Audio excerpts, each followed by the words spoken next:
बे समाव बाक्सा जिल्लानि जे जाथायखौ लानानै बिथां आसामनि मन्त्रि उरखावग्रा ब्रह्मआ बाथ्रा बुंदों जे आसामनि मन्त्रि उरखावग्रा ब्रह्म बिथाङा बाथ्रा बुंथिदों जे बे समाव जाखिनि बेवहाय दायनिगिरि सिद्धार्थ शर्मा श्यामकानु महन्त बिथांमोनखौ जे आरो बिथांमोनजों लोगोसेनो बेवहाय साथाम दायनिगिरि बे दायनिगिरिखौ बे समाव बाक्सा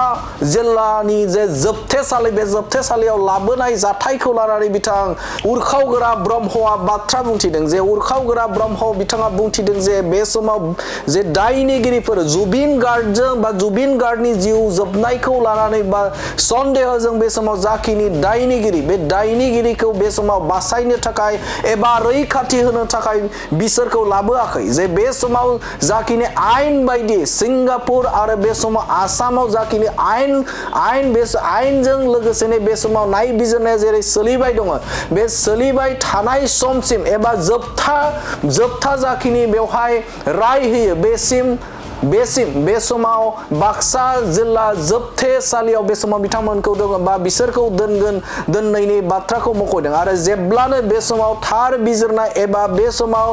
कर्टआ रायखौ होगोन आरो बेनि उनावनो बिसोरखौ एबा जोबथा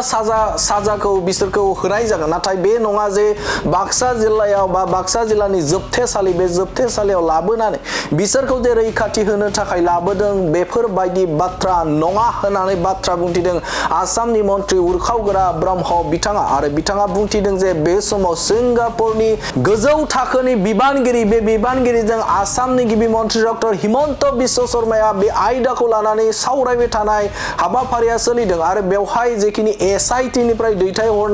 दैथायहरनाय जे सुबुंफोर एबा बे समाव नायबिजिरनो थाखाय थांनाय बेफोरबो बे समाव सोलिबाय दङ नाथाय बे समावनो बाक्सा जिल्लायाव जाखिनि थासारि सोमजिबाय बे थासारि सोमजिनाया जोबोदनो मोनसे इनाय जादोंखौ बाथ्रा बुंथिदों बिथां आसामनि मन्त्रि उरखावग्रा ब्रह्म बिथाङा आरो बे समाव जेब्लासिम बे समाव कर्टआव बिजिरनाया आबुं महर मोना एबा जेब्लासिम बे समाव बिजिरनाया एबा जोबथा मासिसिम सौहैया अब्लासिम बे समाव श्यामकानु महन्त सिद्धार्थ शर्मा आरो बे समाव साथाम दायनिगिरिफोरखौ बे समाव बाक्सा जिल्लानि जोबथेसालियाव दोननाय जागोन एबा दोननायनि थाखायसो लाबोदों नाथाय बिथांमोनखौ बा बिसोरखौ बेहाय लाबोनाया बा बासायनो थाखाय लाबोदों बेफोरबायदि नङा होननानै बाथ्रा बुंथिदों बिथां उरखावग्रा ब्रह्म बिथाङा आरोबाव बिथाङा मा बाथ्रा बुंदों नोंथांमोननि गेजेराव होनि जितु जेলৰ সন্মুখত যি ঘটনা ঘটিল এইটো খুব দুৰ্ভাগ্যজনক মানে যিটো প্ৰতিবাদ চলিলে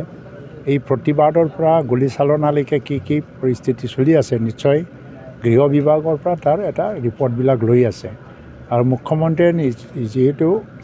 গভৰ্ণমেণ্টৰে মুখীয়া হয় তেওঁ গভৰ্ণমেণ্টৰ মুৰব্বী তেওঁৰ তৰফৰ পৰা এটা মন্তব্য আজি এতিয়ালৈকে আহিছে প্ৰায় যোৱাকালি আহিছে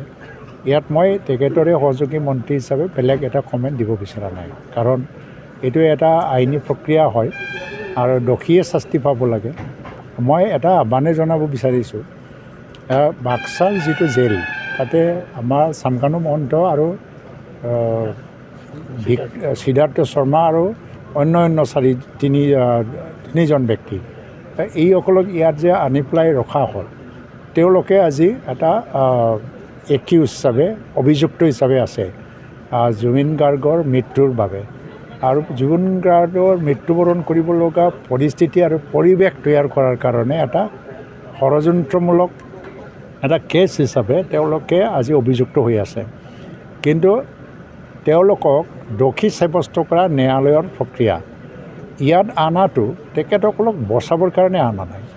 তেখেতসকলক মানে চূড়ান্ত যিটো এটা শাস্তি ন্যায়ালয়ে দিব সেই সময়লৈকে ইয়াত ৰাখিবৰ কাৰণে আহিছে এই বাক্সাত যে আনিছে এইটো তেখেতসকলক বচাবলৈ আনা নাই মই ভাবোঁ আজি ছিংগাপুৰৰ উচ্চ আয়ুক্তৰ লগত মুখ্যমন্ত্ৰীয়ে আলোচনা কৰিছে আমাৰ SIT যাতে ছিংগাপুৰত গৈ পেলাই তদন্ত কৰিব পাৰে গৃহ মন্ত্ৰণালয়ৰ লগত তেওঁ যোগাযোগ কৰি পেলাই তাৰ ক্লিয়াৰেন্সটো লৈ আছে মই ভাবোঁ দোষী ব্যক্তি যোনে নহওক বা এজনে হ'ব দুজনে হ'ব যিমানবিলাক অভিযুক্ত তেখেতসকলে দোষী হ'ব বুলিও ক'ব নোৱাৰি বা নহ'ব বুলিও ক'ব নোৱাৰি কিন্তু ন্যায়ালয়ৰ প্ৰক্ৰিয়া এটা সময় লয় তো যিসকল দোষী হয় প্ৰকৃততে অসম চৰকাৰে তেখেতসকলক উপযুক্ত চৰম শাস্তি দিবৰ কাৰণে পিছ নোহোৱাকৈ তাৰ কাৰণে জনগণৰ ৰাইজলৈ মোৰ এটা আহ্বান হয় যে জুবিন এজন এটা সত্তা, শিল্পী সত্তা, আৰু তেখেতে অহিংসাবাদী আছিল, হিংসাক প্ৰশ্ৰয় দিয়া নাছিল। কেতিয়াবা তেওঁ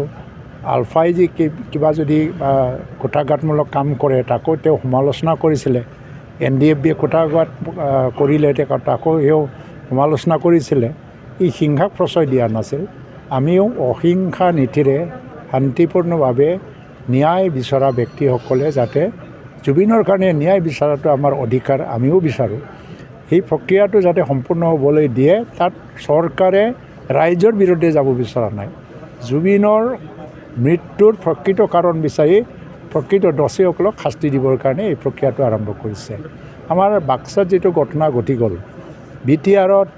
5টা বছৰ 6টা বছৰত এটা শান্তিময় পৰিৱেশ, কোনোদিন এনেকৈ ঘটনা হোৱাই নাছিলে। দুই এটা সৰু সুৰা হৈছিল যদিও নিয়ন্ত্ৰণত আহিছিল। এই যোৱাকালি ঘটনা ঘটাৰ কাৰণে মোৰ মনতো বহুত দুখ পাইছোঁ, কষ্ট পাইছোঁ মই, আৰু মৰে সমষ্টিৰ পৰা। আৰু মই ভাবোঁ যে আমাৰ প্ৰশাসনৰ তৰফৰ পৰা গুলীচালনা কৰিব পৰা বা গুলীচালনালৈকে যোৱাৰ পৰিৱেশ কেনেকৈ হ'ল তাৰ ওপৰত এটা তদন্ত এটা আৰম্ভ হৈ আছে, আৰু ৰাজ্য চৰকাৰেও তাৰ কাৰণে ব্যৱস্থা ল'ব বুলি মুখ্যমন্ত্ৰী ইতিমধ্যে প্ৰতিশ্ৰুতিবদ্ধ।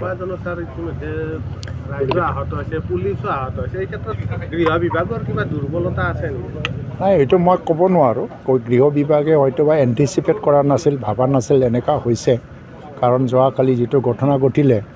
ইয়াত হঠাৎকৈ নিশাচিত হোৱা নাই। আনি থকা অৱস্থাতে কোনোবা বাক্সা জিলাৰ বাহিৰৰ পৰাই মানে ক'ৰবাৰ পৰা আৰম্ভ হৈছে তাৰ প্ৰতিবাদ। যেতিয়া বাক্সাত আনি আছে তাৰ প্ৰতিবাদ ৰাস্তাই ৰাস্তাই কৰি আছে, বৰমাত কৰিছিলে, ক'ৰবাত কৰিছিলে, চিহুত আমি প্ৰতিবাদ জনোৱা বুলি আনিছোঁ বা শুনিছোঁ। তো ক'ৰ পৰা ইমান মানুহ আহিলে, নিকাচিৰ স্থানীয় ৰাইজেও কৈছে যে ইয়াৰ স্থানীয় মানুহ ইমান নাছিল যেতিয়া আৰম্ভ হৈছিল, শান্তিপূৰ্ণভাৱে এটা প্ৰতিবাদ চলিছিলে। তো এই গোটেই প্ৰক্ৰিয়াটো নিশ্চয় সময়ত স্পষ্ট হৈ যাব, আৰু যিসকল আঘাতপ্ৰাপ্ত তেখেতসকলে আজি সংকটমুক্ত হৈ গ'ল। আৰু মই ভাবোঁ যে তেখেতসকলৰ মানে যিটো আঘাত, এইবিলাক চব ভাল হৈ পেলাই সুস্থ জীৱন পাব। আৰু চৰকাৰ ইয়াত কোনো আপোচ নাই, যোনে নহওক, যদি দোষী হয় তেখেতসকলৰ বিৰুদ্ধে ব্যৱস্থা ল'বৰ কাৰণে চৰকাৰ প্ৰতিজ্ঞাবদ্ধ।